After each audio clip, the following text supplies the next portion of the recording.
Salut! On se retrouve aujourd'hui dans un nouveau cours occulte où aujourd'hui on va parler de la lettre du diable. Tout se passe en Sicile en 1660. Née Isabella Tommaci en 1645, Maria Crocificia della Concessione était rentrée au nouveau couvent de la Palma de Montechiaro en 1660. Elle prétendait que le diable la poussait à le servir plutôt que de servir Dieu. Elle s'évanouissait souvent et se mettait à crier fréquemment devant l'autel. La fameuse légende raconte que dans la nuit du 11 août 1676, elle fut harcelée par une horde de démons qui souhaitaient qu'elle écrive une lettre pour demander à Dieu d'arrêter d'accorder sans réserve aux hommes miséricorde et pitié. Après une soi-disant lutte acharnée, les esprits qui la menaçaient de la battre avec un lourd encrier de bronze finit par s'évanouir. Le matin, elle fut retrouvée assise dans sa cellule, la respiration sifflante, la moitié gauche de son visage et ses genoux tachés d'encre noire. Elle tenait dans sa main une lettre écrite en un langage étrange, un mélange de grec, d'alphabet cyrillique et de symboles inconnus. Elle avait voulu l'obliger à signer de son nom, mais dans une dernière tentative de résistance héroïque, elle avait écrit « Hélas » à la place.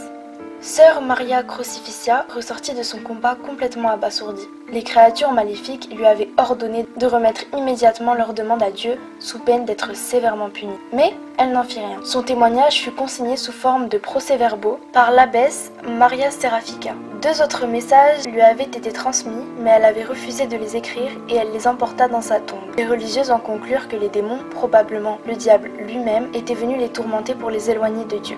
La lettre originale est conservée au monastère de Palma de Lichtenberg. Pendant des siècles, des chercheurs ont tenté de déchiffrer la lettre en vain. Mais, en début de mois de septembre en 2015, des experts d'un institut italien nommé le Ludum Center sont parvenus à déchiffrer le contenu de la lettre grâce à un logiciel trouvé sur le dark web. Nous avons rentré dans le programme tous les alphabets que Sœur Maria Crocificia pouvait connaître. L'alphabet grec, l'alphabet latin, les runes des anciens peuples germaniques et l'alphabet yézidi, un peuple considéré comme adorateur du diable qui vivait dans le Sinjar irakien avant l'apparition de l'islam. L'algorithme identifie d'abord les caractères qui se répètent, puis il les compare avec les signes alphabétiques similaires de différentes langues. A expliqué Daniel Abbat, 49 ans, chef d'équipe et directeur du Ludum Center. Pour Monsieur Abbat, le langage a été inventé par la religieuse qui a mélangé avec le plus grand des soins les signes qu'elle connaissait. Chaque symbole est bien pensé et structuré.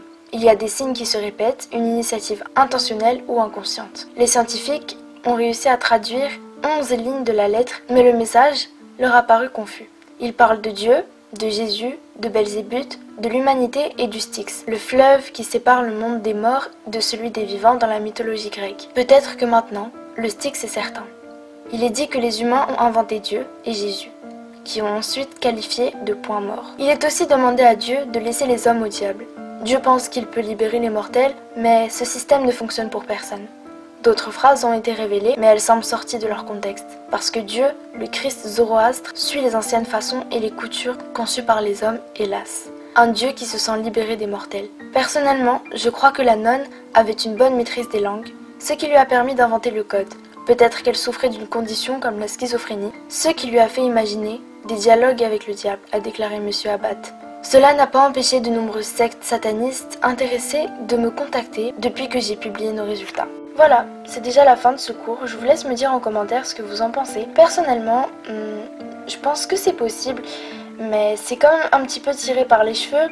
Mais pour moi, c'est réel parce que, je sais pas, je crois un petit peu à tout ce qui est démons, diable, etc., etc. Donc, j'aimerais votre avis en commentaire, s'il vous plaît. Et voilà, on se retrouve dans un prochain cours occulte.